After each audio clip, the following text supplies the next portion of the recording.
All right. Hello, everyone, and welcome back to the channel. So today I'm with Kemar, and we are going to discuss demisexuality. Now, I'll be honest with you, this is something that I've never heard about, and I came across his channel just yesterday, and I felt like this was something that it just really made me curious. I wanted to talk to him to be able to get the distinctions between pansexual or demisexual, that whole idea around that, and what does it really mean? What are the differences or the similarities? And so I have him here with me today.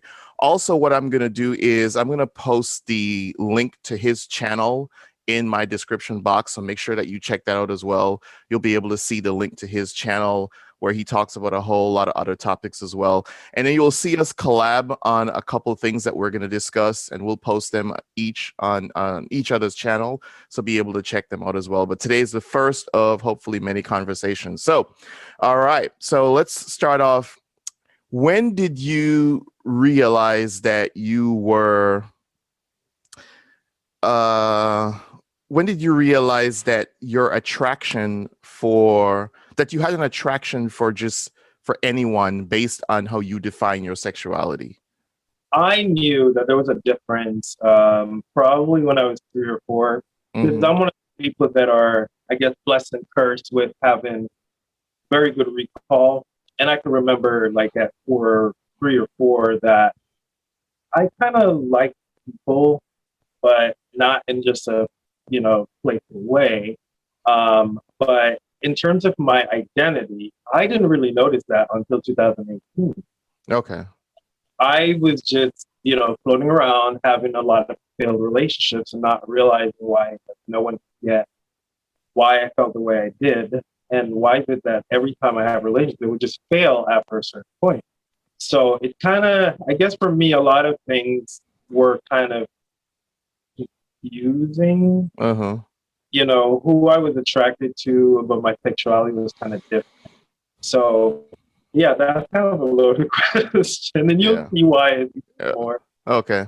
So explain that just a little bit more for me, because I'm the difference between the identity and the difference between the sexuality, and one was at 3 or 4, and then it wasn't until 2018 where you, so kind of, if you can clear that up for us just a little bit more, like. Yeah. So as I said, 3 or 4, I knew I was different. As I Okay. got 9, I square related. You see, what I didn't want to use the word different. It's just one of the words. That's what I was trying to get away from. Go ahead. I was different in so many ways. Go ahead. Yeah. So many ways. But it wasn't queer related until I got to around 9, and I was like, I'm sticking out no matter what I do. Like people are Mm-hmm. something I don't even know what it is.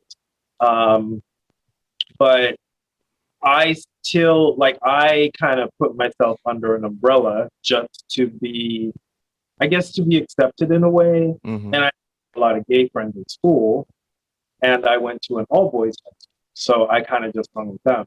But Mm-hmm. it wasn't until about 2018 that I realized that it wasn't as clear cut as I thought it was. Mm-hmm. The reason why I just did not fit in perfectly with this community. There were other things, which is the demisexuality, which I was just learning about, which also gave me some clarity in why it was just so different. Okay. So, do you think going to the all boys school kind of help you make sense of eventually your identity? Did that help in any way, being in an all boys school? I don't think so. Okay. Because females can be brutal, but boys can be very brutal. I mean, there were almost like rite of passages that boys thought that it would be cool to kick people in the groin or Mm-hmm. their legs, drag a tree between their legs or stuff like that. And so there was a special kind of aggression that was very cruel there. And in terms of with sexual identity, that would be detrimental. What I saw happening to a lot of like children that are different, I Mm-hmm. won't just say there are people that are different, is that they, because there's so many boys around, they would police their every action. They would police their own speech. They would dumb themselves down just so they would not be victim to bullying. So I Mhm. don't think that helped at all, because then it just ended up causing people with a lot of identity crisis. Okay. So take us to 2018 and you kind of I guess I don't know, accepting, recognizing, realizing your identity. So take us to 2018. What happened there? Okay. So I'll start with the end of 2017. So I had fairly decent relationships, some long term, some not so long. But at the end of 2017, I developed a greater need for companionship, because out of the blues, both my parents in Jamaica got sick, and Oh. it wasn't the flu. Like, became terminal in like a week. On my birthday, I found out they were both terminal at 52 years old. And I started having that feeling of helplessness. And I was like, okay, at the time I was seeing someone, and I was like, okay, it might as well be serious. This reminds me of not only my own mortality, but the fact that I really have no one here. Mm-hmm. And as soon as like I started needing them to be around, they literally abandoned me. Wow. They abandoned me. And then I ended up dating someone else during this period. And I remember within the first month, they said they wanted to ask me something. Like, okay, what is it now? And they're like, do you think you are asexual? And I'm like, based on the stereotypes and what I've seen displayed in documentaries and movies, that does not, we all have a visual of everything, Yeah. whether it's or not. And I was like, I don't think that is, no, I'm not. There are just some particular sexual activity that I just prefer not to participate in, but that does not mean that I am asexual. Mm-hmm. As my parents finally passed away, and then I started, because this person also abandoned me. Like, after a while, they just ditched. And I started meeting other people, and then, you know, they wouldn't say I was asexual, but they were like, you don't do what most people do.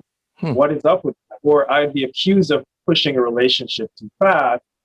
And I realized that the statement of, let see where it goes would be very offensive to me, or friends with benefit would not sit well with me. And I was like, it seems like this is the norm. Like, what is wrong with me? Why is it that on a first date, I'm more likely to cuddle with someone and watch a movie and fall asleep than actually wanting to do anything sexual with them? And that's when I decided to go to a therapist, and she explained to me that it seems like I'm demisexual Hmm. slash gay, because that's another thing. Demisexuality is a part of the asexual spectrum. Mm-hmm. Um, and then, of course, there were some things about demisexuality that I didn't think I identified with, because I didn't really know what it felt like to see someone and feel attraction for them right away. I can appreciate someone's beauty, but I don't know what that feeling is. Mm. But as time went on, I happened to have met one or two people that I did have the initial attraction, to. But back to what I was saying earlier, the difference of that is the things I fantasize about them are not things that most people fantasize. I fantasize about, the romance novel fantasy. Then at 34, I don't think anyone's doing that. No one's fantasizing about having a happy home and walking in public. Most people don't, but I didn't realize it's not typical. I won't say normal. It's not a typical thing for people to fantasize about someone they think they find attractive. Ah, interesting. So, what is your definition of demisexual so that everyone's clear? Know that you kind of talked about it. What is your definition of? Okay. So the general idea, or my idea of demisexuality, is a person that's demisexual is attracted to someone after they've developed an emotional bond. Now, that emotional bond can be formed within minutes, and it can take years. Hmm. And a lot of demisexuals end up falling in love with their best friend. It's not that they're perfect, it's that that's how they fall in love. Most human beings, they like the person, have sex, and then while the excitement phase is going on, then the bond is formed. For me, when I meet someone I like, not that I try to, tell them I love you on the first week or two, Yeah. meaningful things. Like, if I like them, I'm like, oh, why don't you come to the gym with me? Or, let's walk by the river. And then the second date is like, let's watch a movie. And there's no intimacy involved. Because what my inner being is trying to do is to form the emotional attraction before anything else. Okay. So, and so this emotional attraction, obviously, this is not based on gender. This is just, yeah. Okay. Yeah, I Yes. see. So Yes. it's Even though I do primarily identify as gay. However, I'll tell you this much, and I love using this example.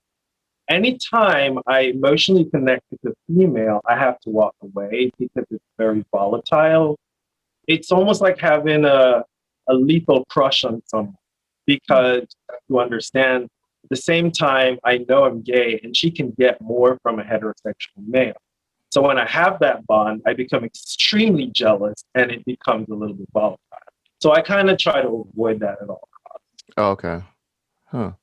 So, all right. So you are you're dating, and because something you said was really interesting, because it could take a while, I guess, for you to be able to develop this emotional bond with someone.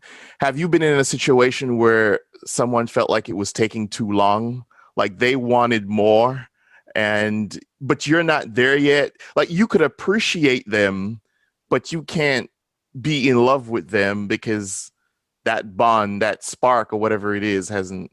Tell us about that. Oh my God, I have so many of them. One of them, I'll go to the first one that actually triggered my abandonment issue. So I met this guy. He was very attractive. I just wanted to be friends. In fact, I was suspicious of him because, being a black male, at least in the area I live, you don't tend to attract people that are looking for anything wholesome. They're usually, if they're very attractive, they're probably just looking for a one night. This guy was very nice and he had a really good job. And I went over there and we were having wine and he just would not leave me alone. He wouldn't leave me alone. He would fall asleep on me. I would wake up, he's staring at me. I was like, something is wrong. Like, this cannot be normal. But he hung out a second time and then we did the same thing. We were just very nice to each other. Well, I guess in his head, it wasn't moving fast enough. It was not getting to the intimacy that he used to. Yeah. So what he did, he started coming up with excuses like, oh, he's been busy at work, he wasn't feeling well, and all sorts of stuff.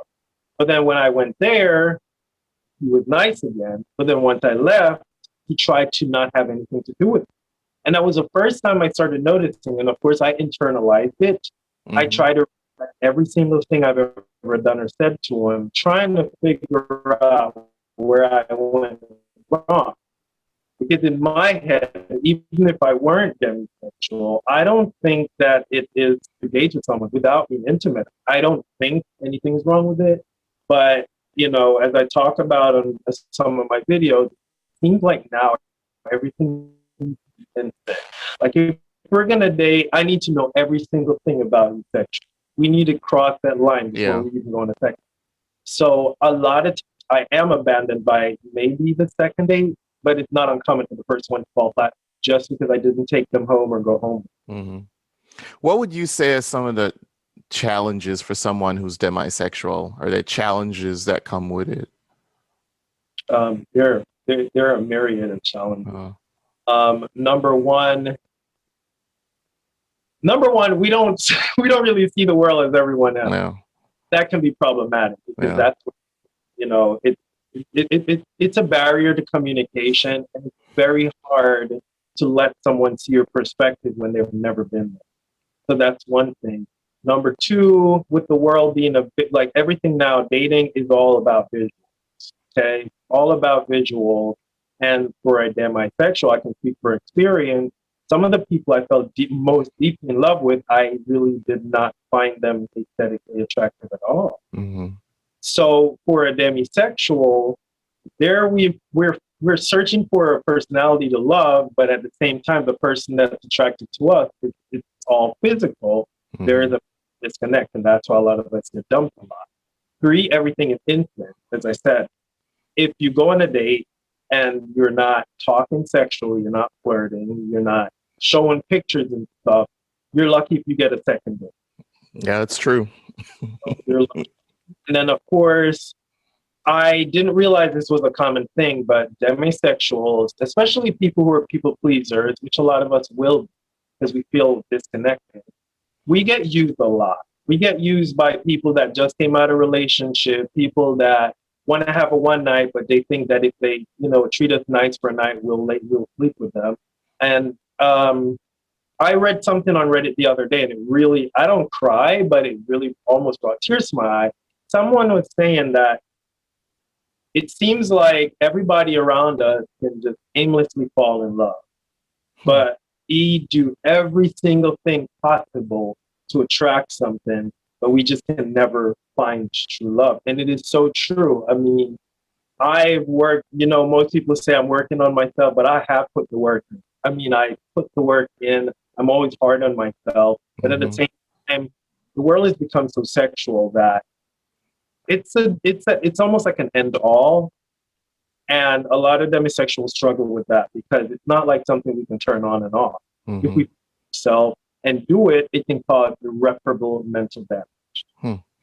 So what do you say to people who, or do you just ignore them? What do you say to people who would say, oh, all these labels, just say that you're gay? Because, there'll be people who would say, well, pansexual, bisexual, the person's just gay. Because, I hear that all the time. How do you help them understand that it's more complicated than that? Okay. Well, what I would say to people with that is I have been where I used to say that I was just gay, but then I realized that there's so much identity and expectation within that just three-letter word, and it doesn't all apply to me. And it complicates things sometimes because if I'm in a space and people are interested in me sexually and I just say gay, you know what's going to come next, top or bottom. I can't answer it. So where do we go with it? Yeah. Now, when I present the idea of demisexuality, it forces a conversation. 9 out of 10 times I know there won't be interest, but I'm happy enough to know that they'll at least research it and figure out that, yeah, there is this subdivide of people, apparently less than 1% of the world, that experiences this. And this means that many of the things from just saying the broad umbrella gay, it may not apply. And so if you're going to have some kind of interaction or meaningful interaction with this person that identifies as gay, you're going to need to educate yourself. Okay. So what's one message you would have for someone who's, struggling with their sexual identity, who probably identify themselves as demisexual or something like that?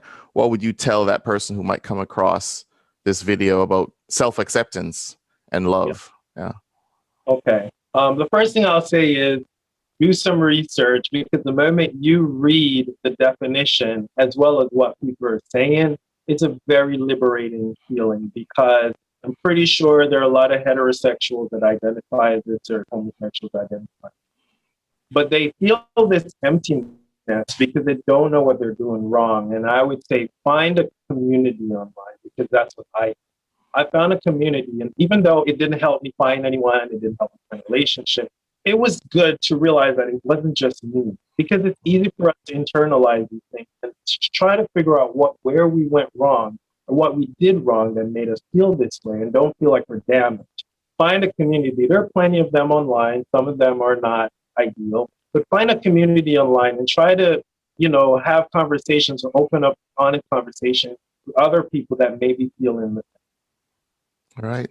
So thank you very much for taking some time to shed some light on this. As I said, I'd never heard of demisexual, so now it makes much more sense. I'll tell you, I did my research. It's kind of what I do. So, I was researching last night and all that stuff, getting ready for the interview. So don't forget, if you're not already subscribed, please subscribe. Don't forget to leave your comments. Also, I'm going to leave the Kemar's channel link in the description box, so you all be able to go over and check out his channel as well. please go over, subscribe, and follow. Leave your comments over there also. So thank you very much for taking the time to watch. And until next time, be good. Peace.